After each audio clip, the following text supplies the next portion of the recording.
because it has the Cl attached to it, right? And that seems like it would be less stable. But truth be told, this carbocation intermediate has a resonance structure, and the resonance structure is what explains why the positive charge indeed does reside directly on that carbon the Cl is attached to, as opposed to the neighboring carbon. If I created the other carbocation intermediate from that, so if I did this reaction, and I created this carbocation intermediate,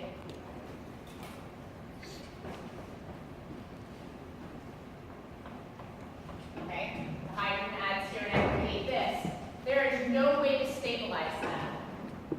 That's a positive charge, localized, there is no resonance, full positive charge, and it's sitting right next to a carbon atom that has a Cl attached. And the Cl draws electron density toward itself, right? So this in essence is very unstable, whereas this intermediate that's created when the positive charge resides on the carbon with the Cl, where the halogen already attached, is resonance stabilized. And hence, this is what we see, and the second mole of Cl minus adds there. This is what we call a geminal dihalide, right?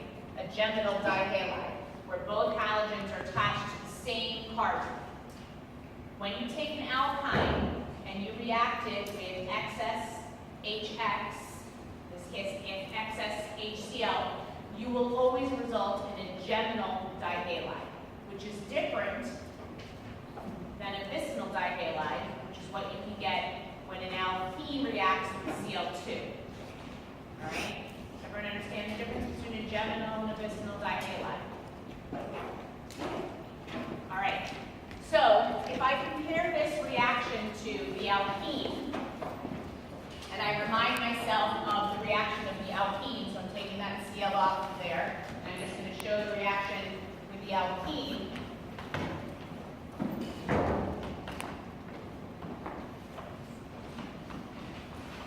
This is the full reaction of HCl reacting with an alkene. This reaction is only 2 steps, right? This one here on the right board with the alkene is 2 steps. The pi bond attacks the hydrogen of the hydrogen halide. It creates a carbocation intermediate. This carbocation intermediate is sp2 hybridized, right? It's sp2 hybridized. Cl minus attacks and creates for me now the alkyl halide, single halogen on the backbone, on the carbon backbone. So if I were to look and then compare these guys on the reaction coordinate diagram, this is what my reaction coordinate diagram would look like. You already know what the reaction coordinate diagram looks like for the reaction on the right board. We've done that reaction coordinate diagram before, just in case. We have some starting material, right? The starting material reacts through its first rate determining step to give us the less stable carbocation intermediate, okay? All we've done is break bonds. We haven't formed any bonds, right? Actually, that's not true. We formed 1 CH bond, but we broke 2 bonds. Overall, this reaction is endothermic. You could use your bond dissociation energies to prove to you the endothermicity of this first step. And then the second step gives us the second sigma bond back, and this is an exothermic step. The reaction is exothermic overall. So this solid line is symbolic of the reaction of an alkene, right, this guy, with HCl.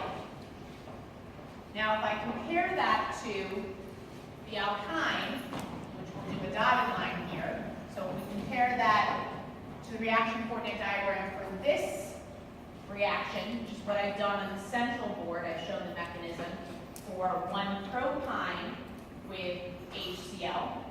How many steps are in that reaction?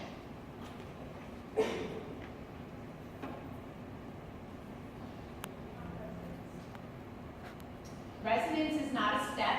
Very good. No, resonance is not a step because truthfully, those two that I bracketed together both correspondingly exist as their resonance hybrid, right?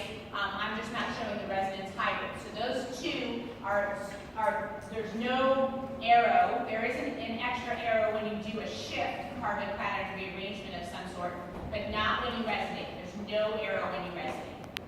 So how many steps are there in this reaction, middle board? 4, right? One for every arrow that I have. So there's 4 steps. Okay, so let's just say the alkene and the alkyne start from the same place, just to sort of, so we, negate that. We're not going to talk about alkenes and alkynes. I think about the first intermediate along the path, right? Because I now correspondingly have to compare along that first and second step with the alkene that I already have on my reaction coordinate diagram. So my energies have to be correspondingly. So I compare my first intermediate of my alkene, which is this guy. I have that on the board already. And I'm comparing it to my first intermediate of my alkyne. So what do we think? Which one's more stable? The one on the right board? The one on the right board is more stable. So comparatively, this is intermediate 1. This is intermediate 1. And the intermediate 1 of the alkene is more stable than the alkyne.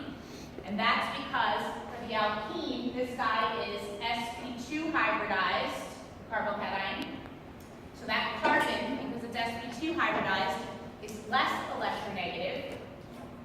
The central board contains an sp hybridized carbocation. And an sp hybridized carbocation has a more electronegative carbon atom that holds the positive charge. The higher the S character, the more electronegative the atom is. So the central board, the alkyne intermediate 1, has an sp hybridized carbocation, it's 50% S character. And on the right board, I have an sp2 hybridized carbocation, it's 33% S character. Okay? So this side is definitely less stable than the alkenes. So I need to show that, right? And I also need to show then that it's going to take more energy to achieve that less stable carbocation. This is my rate determining step, right? It's going to take more energy to achieve that less stable carbocation.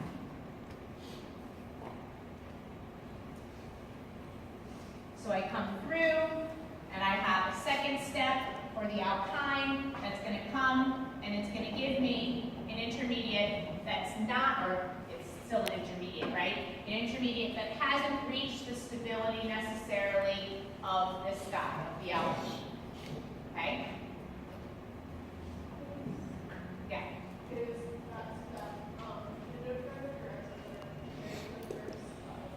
So is this endothermic or exothermic? That's a good question.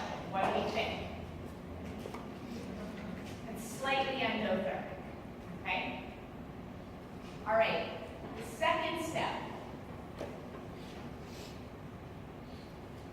The third step. Sorry. The third step of my alkyne. Because I've passed through 2 steps of my alkyne. The third step of my alkyne creates this intermediate here, right? So where do we think this belongs correspondingly with all of the other stuff I have on my reaction coordinate diagram? I'll give you 3 general locations. I need to erase the key. Does everyone have the key written down that the solid line is for the reaction with the alkene? And the dotted line is for the reaction with the alkyne. Everyone have this? I'm erasing the key just because I need room. So there are 3 locations that this intermediate that I need to put on here can be. I have a bunch of locations, but I'm just going to give you a few. So here I can put it at A. I can put it at B. I can put it at C or D.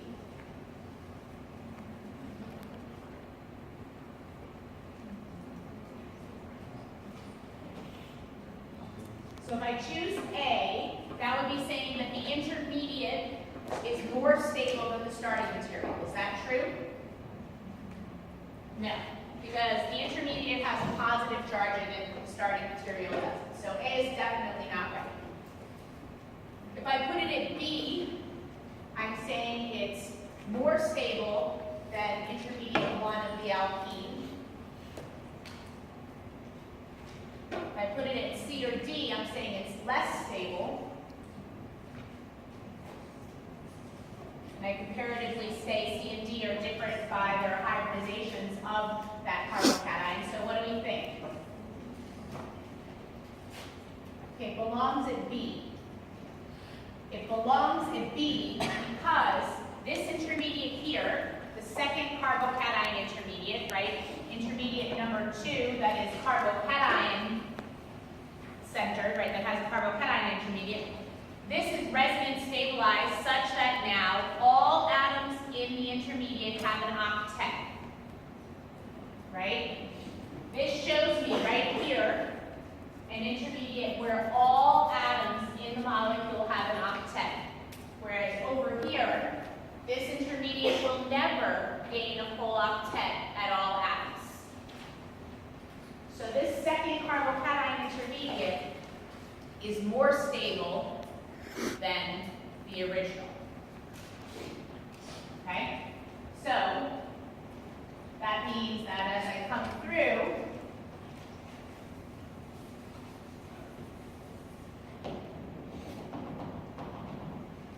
that's my third step.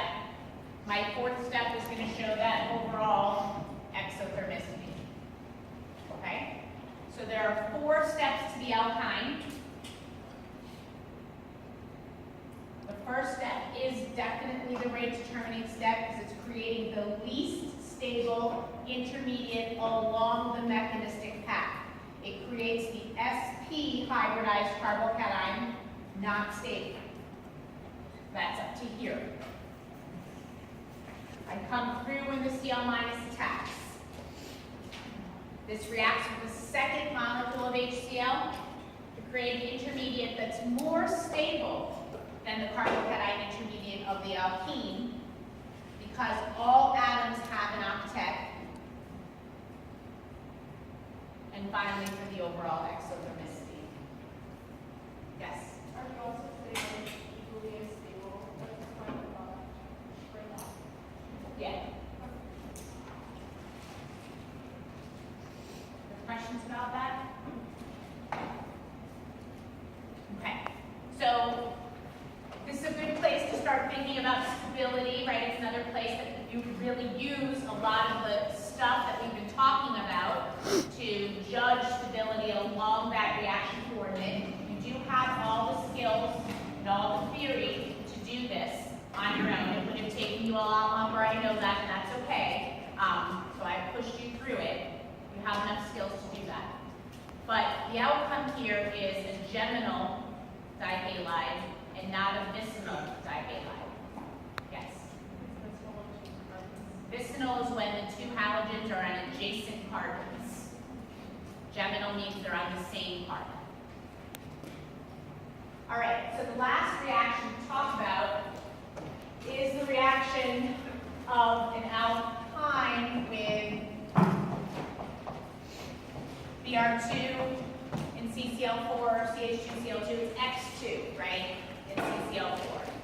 This does a lot of the same things that you've seen, okay? To make this diatomic, well, first maybe we'll just do the outcomes. The outcome here is this guy. I could do 1 mole, just like before. The 1 mole is going to give me an E-alkene. The second mole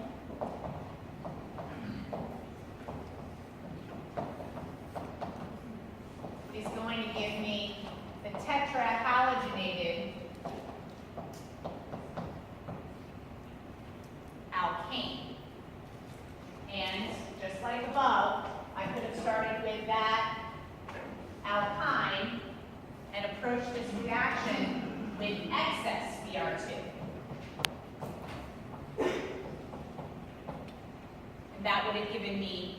direct route to the tetrahalogenated alkene.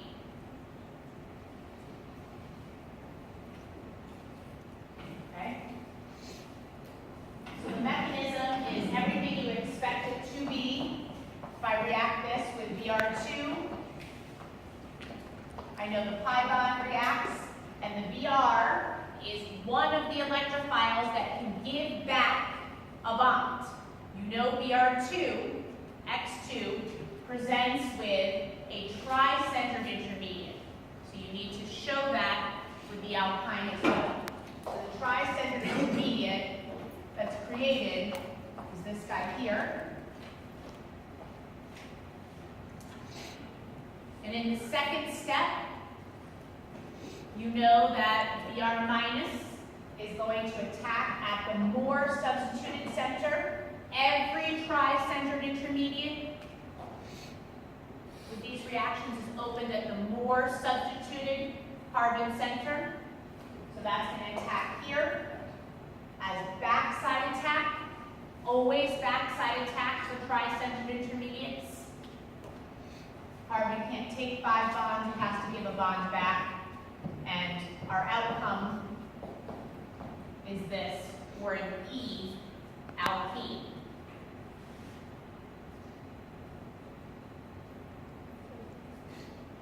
So it's anti. An anti here means that it will be an E alkene. Now do you see how in the backside attack that Br minus came in and pushed the methyl group up, right? It pushed it such that the two Brs can be maintained in that trans or anti nature that we know has to happen. Everyone see what I mean? And this is indeed the case with these tri-centered intermediates, right? They push what's there in that placement out of the way as it's coming in, because that's its only avenue in, and it's pushing everything else out of the way. Okay. All right. So if I did this for the second mole, it's the same thing as you've seen. So the second mole would do this type of reaction.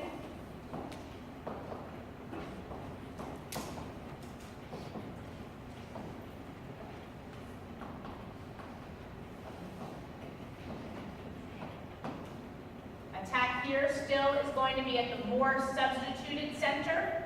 Backside attack, more substituted center. And the result then is this tetrahalogenated molecule. See what I mean? So what would the stereochemistry? So the stereochemistry here, well, that's actually a good question. That's actually, let's do that.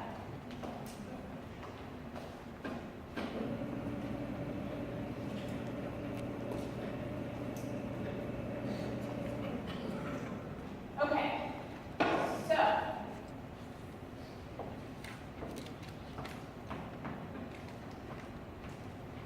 we have to change the halogen in order to do that.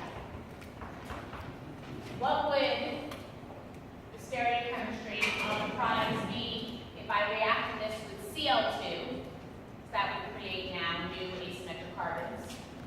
Correspondingly, what would happen if I took this reaction and I reacted it with H2 and platinum?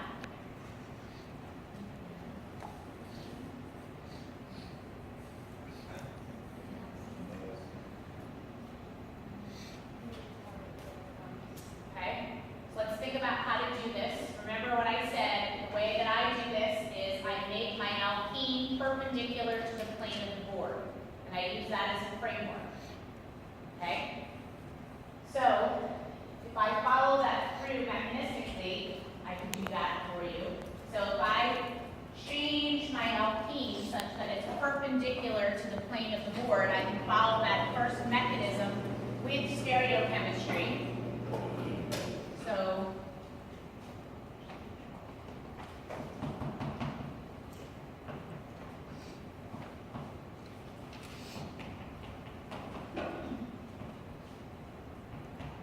remember I said everything that points points to the bottom of the board is going to be what comes out towards you, because I'm literally tilting it up, okay?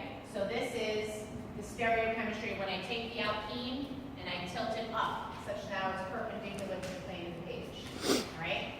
Now when I react with Cl2, this can happen from either side, right? I can open this or use this pi bond from the top face or the bottom face. My arrows currently show that the chloronium ion, that Cl tricentered intermediate with Cl, is going to be on the top face. So my direct arrows right now show that this is the tricentered intermediate that I will create.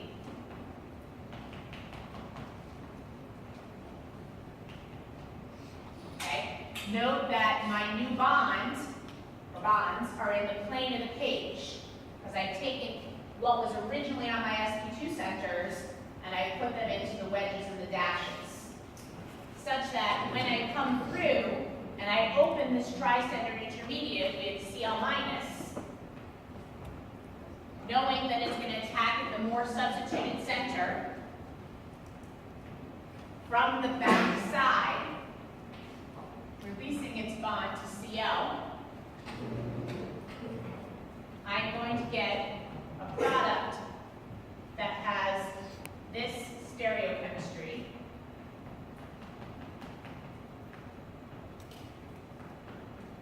Okay? My new additions, the two Cls, are in the plane of the page. They did open they are anti after I opened them, because one points directly up and one points directly down. If I did a Newman projection of this, I'd see that they're 180 degrees apart in my Newman projection. That makes them anti. So the question is, what's the stereochemistry of this molecule, right? And I know I get this enantiomer, this stereoisomer, and it's enantiomer, right? So this guy is 1, 2, 3, so this is S, this guy is 1, 2, 3, S but R. So this is the SR, RS enantiomeric set.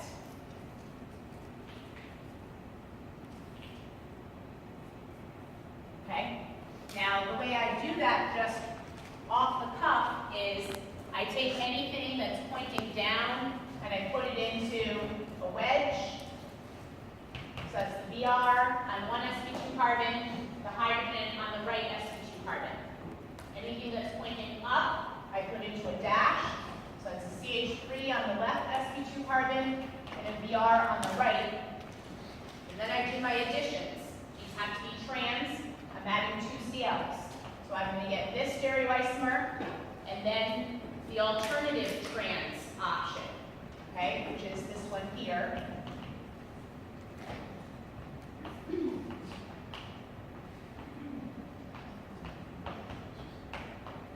Okay, so these are my 2 options here. If I were to do this with H2 platinum adds Syn, right? They add to the same side.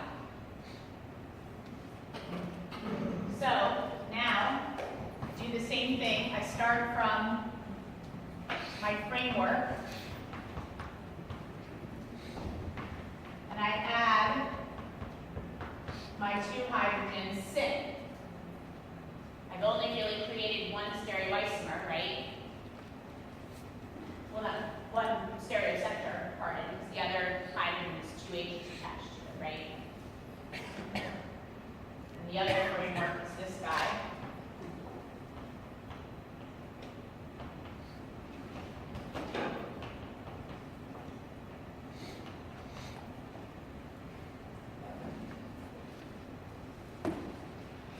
See what I mean? Okay. Are there other questions? Oh, I'm sorry. Yes? If you don't specify in the instructions, should we assume that we should put the stereochemistry? Okay, stereochemistry, when we talk about that's a good question, and I'm worried that's the issue with yesterday's homework. But when we talk about products are not just the attachments along the backbone.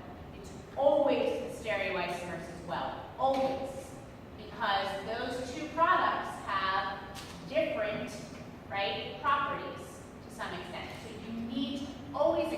for both regiochemistry and stereochemistry. You do not account for both in every single problem, you will lose points. You're going to get a small number of points for the regiochemistry and a much larger number of points for the stereochemistry. The stereochemistry is what separates people who know what's going on from people who are faltering a little bit. And I understand that that's a lot. It's definitely a lot. I'm not saying it's not. But that's the level, right, of detail that we need to be at, because we need to be able to see in 3 dimensions, think in 3 dimensions. That's what's critical in pretty much every area of chemistry, biology, biochemistry, chemical biology, whatever new fancy names they want to come up with. All of that is in a 3-dimensional world. Okay? Yes?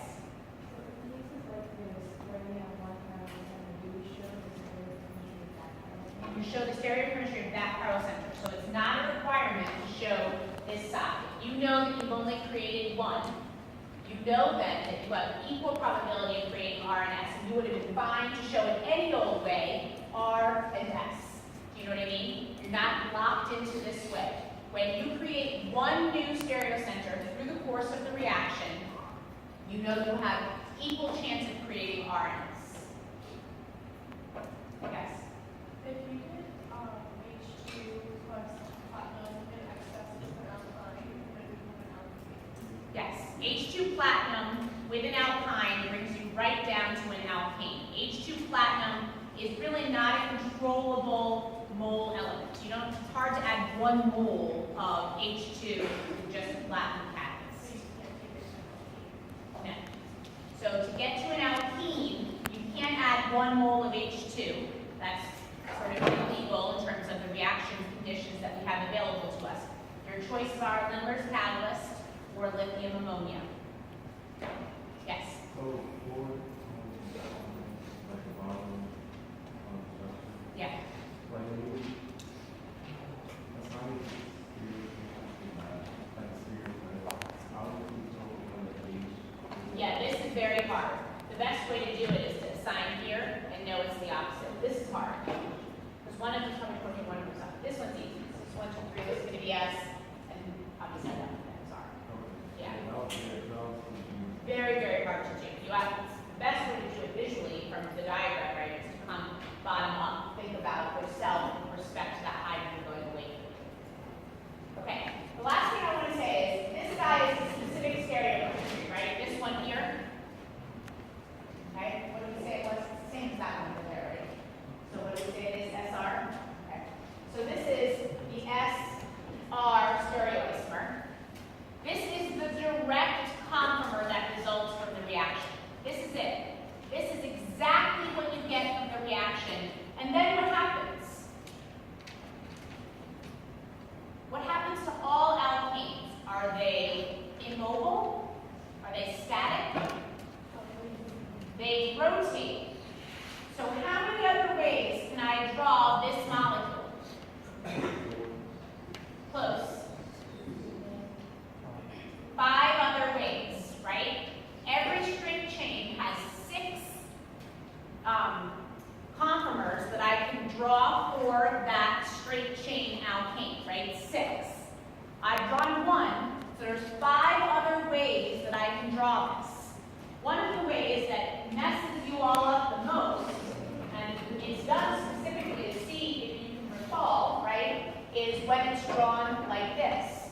Because this is just a way for you to start banging your head against the wall. So I rotated this bond 180 degrees. Now you're all like, what is going on? Cl2 doesn't add syn. What the heck is going on, right? And you're beating your head against the wall and thinking, what the heck, right? You can't do that. You can do that, right? Because this here is just one of the alternative conformers that you achieved from this exact conformer. How do I know that? I know that because the stereochemistry here hasn't changed.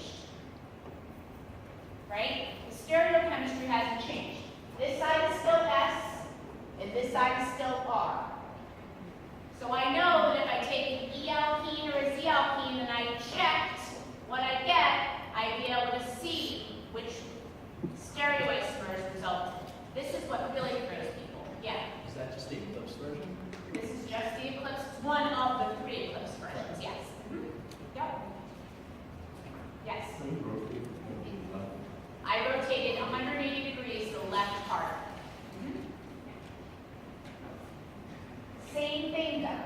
And I know it's the same, like we knew from the last exam, when we were comparing two stereoisomers, when we assigned the configurations at all the centers, and they matched identically, right? We knew those were the